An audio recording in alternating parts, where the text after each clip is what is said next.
companies set up in Indonesia. Just recently, we have Agri Products Nusantara, and we have Agri Pro Tridaya Nusantara. So, what are your sustainability programs? So we are partnering up with ECO. We are financed by ECO to scale up our farmer space in Halmahera in North Moluccas, and it involves capacity building program, quality enhancement of the nutmeg, and a certification program. So that's in short. How will this help the farmers to scale up? The objective output that we have set out as a goal is to have 10 to 30% income raise, higher income, and furthermore they will be able to handle their crop in such a way that they can comply with the international standards. So they are trained in post-harvest handling and good handling practices.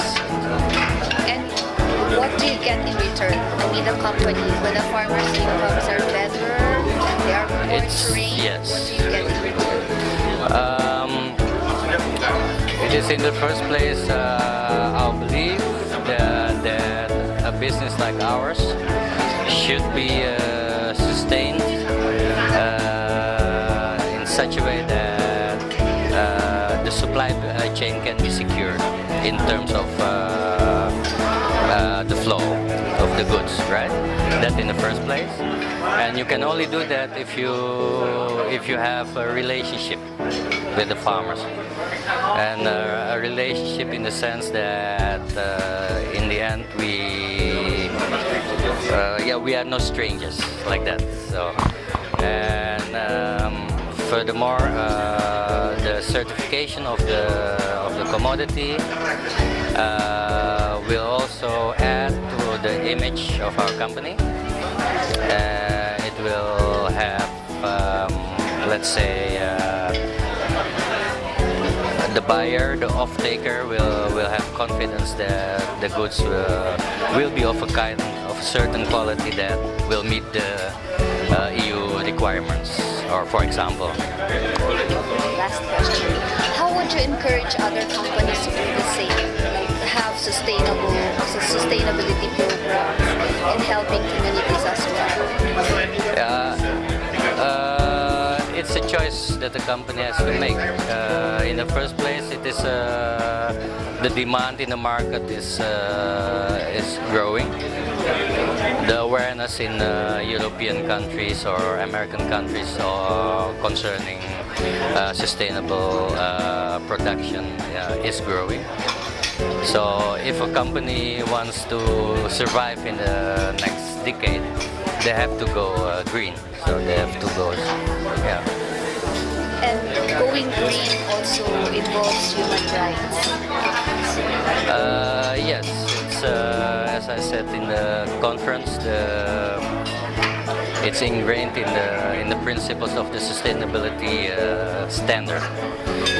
So it's not only, well, we have heard also that there's no child labor, that there are a certain level of wages for workers. There are no gender discrimination. So that is all audited in the certification program and annually.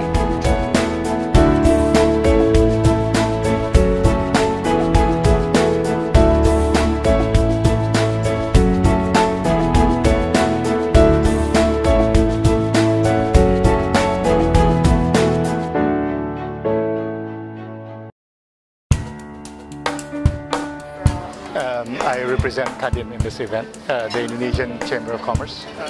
We are exploring the idea of having a conflict resolution program focusing on land conflict, mostly between companies and local communities. It is a complex issue, and it is an issue that will affect investments in Indonesia in the future, because without resolving conflicts in a productive way, we cannot have investment that will be of long-term of nature.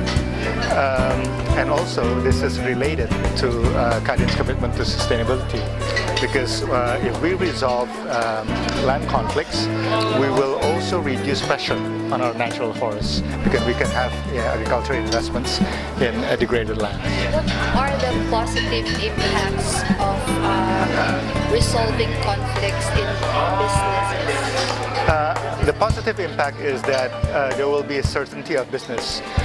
As I mentioned in my talk, if we have conflicts that is not resolved, it could result in delay in investments, delay in implementing projects, and of course for companies that means it's cost, because there is opportunity costs, but there's also costs that later will affect our reputational costs. So things like that we can avoid, and if we have a systematic approach in trying to mitigate conflict, even prevent it from the beginning, I think it will be better for all stakeholders, and it will be better for business, so we can continue to provide jobs to local communities and work productively with all stakeholders.